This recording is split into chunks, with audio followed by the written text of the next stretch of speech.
Most startup sales teams are sabotaging themselves by doing poor discovery. They're not learning enough about their prospects to sell to them effectively. Let's do better. What I want to do today is to show you how to fix this problem. So let's start by defining where we are now.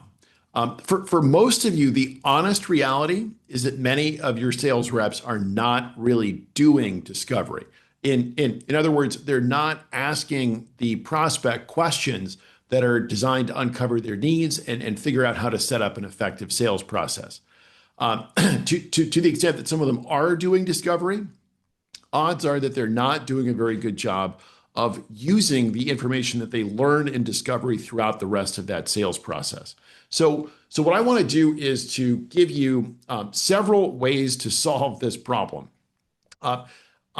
Think of this as discovery plan by stage, right? So our first stage is, let's start doing some better discovery like right now, right? What is an immediate fix to this problem? So we will talk about how to do basic problem discovery by sharing a problem slide, asking for confirmation, and then asking for elaboration. And then as you have some more time, we can move to stage two. And so this is kind of solid problem discovery, where we're going to define rich problems, we're going to build summary slides, and we're going to craft suggested questions. And then stage three is kind of pro problem discovery.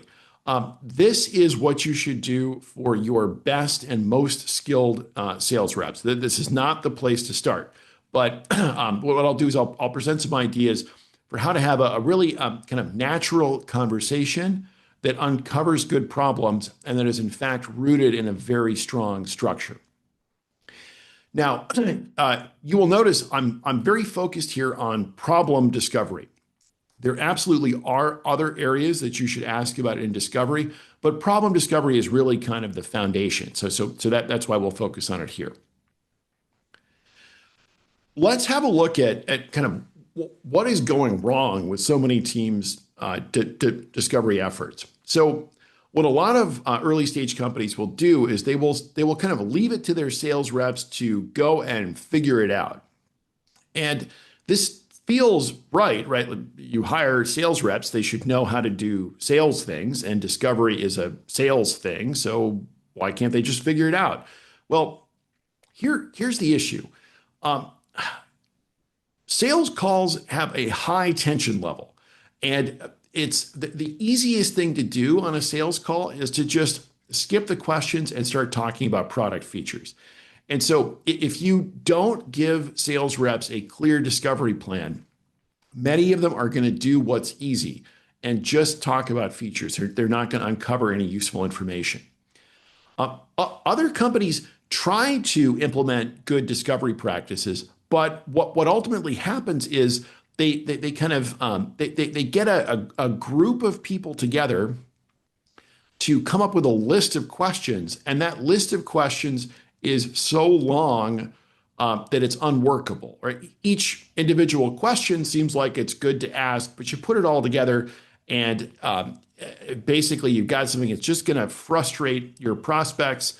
And as your reps see the prospects are frustrated, they just stop asking the questions altogether.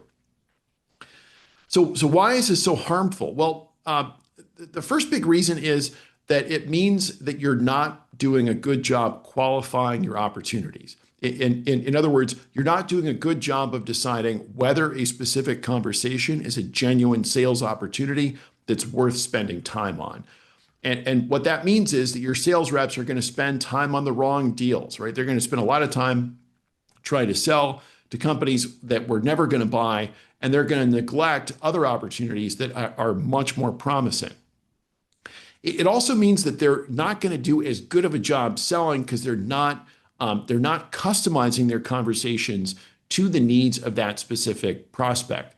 And this is actually kind of catastrophic, right? Because if you're not customizing your conversations, that means that your sales team is not really adding very much value, right? Your prospect could just go to your website and read what's on the website and watch some videos, right? Why why even have a sales team if they're not customizing? And if you're not customizing your sales conversations, that means that you're kind of going to win the deals where that are just like a lock for your product. They're just absolutely perfect. But every deal that's a little bit debatable, it's going to be just kind of random whether you win or lose. So let's talk about stage one discovery, right? And this is your emergency plan, right? If you look at your sales reps and you realize they're not really doing discovery and you need to fix that right away, this is how you get the basics done right away. So first off, build a problem slide. And this means basically just create one slide, list three problems that you solve, and define what each problem is and say why it matters, right? Very simple. It could even be 3 bullet points on a slide. This does not have to be complicated. And then ask your sales reps to start their early calls by presenting this slide, right? And so they'll present one of the problems, and then they'll ask the prospect, hey, is this something that you've experienced? And if they have experienced that problem, then they'll ask them to expand. Hey, how is that affecting your company? Right. And so they'll do that for one problem, then they'll go to the second problem, and then they'll go to the third problem. Right. You can do this in an afternoon, right? And it is a huge step forward for most startups. Now you want to do better than that, right? So here are some thoughts about how to get your team to do solid discovery as you have more time to kind of build the right resources. This might take more like a month to implement, but almost every company should invest the time to do this. So first off, build summary slides. And these are a tool that you'll see throughout our PSI selling videos. These are 3 slides that define the problems you solve, the solutions you offer, and the impacts you deliver. It kind of encapsulates the value of your product. And crucially for discovery, you want to really richly define the problems that you're solving. Really sit down and think about them, because the better your team understands those problems, the better they can do discovery. So think about defining the scope of a problem, right? What's a good tagline for it? Talk about the existence, right? How do we know that this problem is real? To talk about the magnitude, right? Why is it worth acting on, right? After all, companies have all sorts of problems, but they very often choose to just prioritize something else and not really address some of their problems. So why is this problem really worth acting on? And then finally, an insight, right? What is it about the problem that specifically suggests your solution as a way to address it? So build 3 of these problems, and usually that's the right number, because that kind of helps you kind of cover all the different types of ways that you help prospects. Next up, craft some suggested questions for each of these problems, right? So we've got our 3 problems, and so for each of these problems, we'll craft typically 4 questions. The first is a relevance question. Right, let's find out if this problem is even relevant to the prospect. Second, a problem question. Let's figure out if they have this problem. Third, let's ask a magnitude question to find out how bad the problem is. And fourth, a benefit question to figure out how it would help if they could solve this problem. So here are some examples. So a relevance question might be, how are you generating pipeline today? Right? And you might have a product that optimizes outbound pipeline generation. And so if they're not doing outbound, this is not relevant, right? And then a question about the problem, right? Are you on track to hit your pipeline generation goals, right? If they are drowning in leads, then they don't really have the problem that you solve. And then a magnitude question. To the extent that they have the problem, how far off are they? And what does that mean for their business, right? This is going to help us build the case for action. And then a benefit question. If you could consistently hit your pipeline generation goals, how would that help you, right? And these types of facts are really going to help us seal the case for a purchase. So how does this kind of fit in to a typical kind of early deal conversation? Well, you want to do as much discovery as you can during the intro section. So you'll start off by presenting your summary slides, right, that outline the problems you solve, the solutions you offer, the impacts you deliver, right? PSI selling. And then at a minimum, be sure that you ask at least two questions about each problem on the problem slide. Right now, notice we drafted four questions for each problem. So if you can, ask all four. Right, if you're having a good conversation, don't stop at two. But at an absolute minimum, ask two questions about each problem. If you're not doing that, you're not covering the bases. And then as we get into the body of the conversation, the body depends on the type of content you're sharing. Right? It could be slides, it could be a demo, it could be a bit of both. But the idea is that you kind of feel it out, right? As you are presenting content, there may be other questions that are kind of natural to ask. And so go ahead and kind of put more of those questions into the main body of the presentation as you can. So next, let's talk about kind of stage 3 discovery, right? These are really advanced discovery skills, and these are think of this as focused on your best reps who have really mastered the basics. Your kind of rookie reps should not be focused on trying to do discovery this way. So really good sales reps make discovery feel very natural, while at the same time, they're actually incredibly focused on what they want to accomplish. And they're able to do that because A, they're just really talented sales reps, but B, they really understand the problems that your company solves, and C, they really understand the structure of a good conversation about problems. So let's kind of unpack what's the sort of structure of a good kind of natural conversation about problems. So first off, we would open the issue. Hey, I'd love to chat about this issue, whatever it might be. And the sales rep might share a fact or a story or something that kind of establishes what the issue is and why it's worth talking about. And then the sales rep might ask, have you ever encountered something like that? And then if the prospect has, the sales rep will encourage them to talk about it, right? And they'll encourage them to talk about it in the same way that you would encourage a friend to keep telling you a story that they're telling that you're interested in, you want to learn more about it, right? So you would tend to the answer by saying something like, "Oh, that's interesting. Tell me more about that." And then at appropriate times, where either the conversation is dying out or the sales rep kind of needs to redirect it, so we're staying on topic. Sometimes the sales rep would make a suggestion. Sometimes we've seen that this problem leads to a big revenue shortfall. Have you ever seen that? And then they can keep kind of tending the answer if it's positive.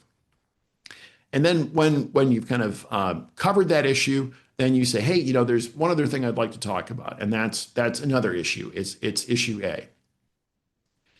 Now, as you can guess, the issues that are most important to open and share and ask and tend about are the 3 problems that your product solves, right? And so your really great sales reps kind of have those problems in their head, and they're able to move. They're able to open up a discussion about a problem, really fully explore it in a natural, thoughtful way, and then move on to the next problem. Now, your sales reps who are newer or less experienced, they should not do discovery this way. They should focus on the kind of more basic methods that we presented at stage 1 and stage 2, and then after they've really mastered those, then it's kind of appropriate to think about doing discovery more in this kind of fashion. So we've been really focused on problem discovery. Of course, there are other kinds of discovery. And so let's briefly mention what those are and how and when you might do them. So there's solution discovery, where you're trying to find out how your product would fit into their situation and their alternative options. So you could do this during the summary slides when you're on your solution slide, and you would do that if you feel like the prospect is ready to continue the conversation. But if you feel like they're kind of done answering questions, then you can save your solution questions for more the middle of the call. Impact questions are about what kind of business benefits they would realize and how large those would be. And same basic idea. In a perfect world, you would cover them during your summary slides. But if you feel like the prospect is kind of done answering questions for a moment, then cover them kind of later in the call. And then there's process questions, right? How are they going to make a decision? Who's involved? What do those folks care about? These are important questions, but it's usually good to save them for the end of the conversation. If you try to ask these questions right up front, the prospect may say, hold on here, right? I'm not even sure that I'm interested in your product. I don't want to share all this information. First you tell me why I should be interested, and then I'll tell you how we're going to make a decision, and we can figure out how to do the evaluation, right? So usually end of call. And then a technical discovery, right? So what would you integrate with? What specs do they need? Usually you want to save these for the middle or the end of the call, because you don't want to get sidetracked into too much detail right at the beginning. The one exception here would be if there's something that disqualifies the prospect. So for example, your software might only work with 3 CRMs. So you need to know right at the beginning if they have one of those 3 CRMs, right? But apart from that, save it for later.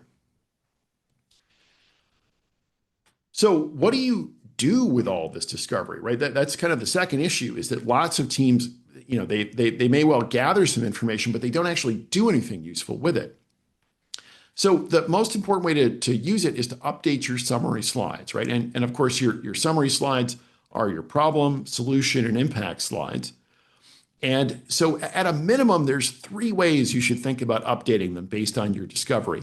So incorporate the facts that you've learned through discovery, use the prospect's terminology, and then reflect their priorities, right? So if you find out that problem 2 is the problem they really care about, well, maybe you should lead with problem 2, right? And spend more time on problem 2 than on the others. Now, the other major kind of use for discovery is to qualify your opportunities, right? And this is the process of deciding whether an opportunity belongs in your forecast, whether it's worth spending time on. A good way to do that qualification process is the SPA framework. And so the idea is, first, find out if this is the kind of company that we help, right? And so you'll define that, right? We work with 1,000-person tech companies that have outbound sales teams of at least 50 reps. Next up, problem, right? This company has the problems that we solve, right? They are behind on pipe gen, despite sending a lot of outbound emails, right? If they don't have the problem you solve, then it's not a real opportunity. And then authority, right? We have interest from a person with influence. So this doesn't have to be the most senior person at their company, but it's someone who can help you move that deal forward, right? So maybe it's somebody at manager level. They've seen an overview presentation, verified that they're interested, and they've booked a next step, right? This is an opportunity, right? That this is worth spending time on. It's worth putting in your forecast. Now, notice I haven't included budget or timeline. Some qualification frameworks require budget and timeline before something can be qualified. I would leave that out in most cases, because if you have the right situation, the right problem, you're talking to somebody with authority, you can go and get budget allocated. You can get them to commit to a timeline. So those are all things that you can create later on. So in terms of ways to take things forward, check out our website where you'll find resources on discovery, negotiation, hiring, structured demos, persuasive sales writing, and action-focused onboarding. And with that, most importantly, as always, happy selling.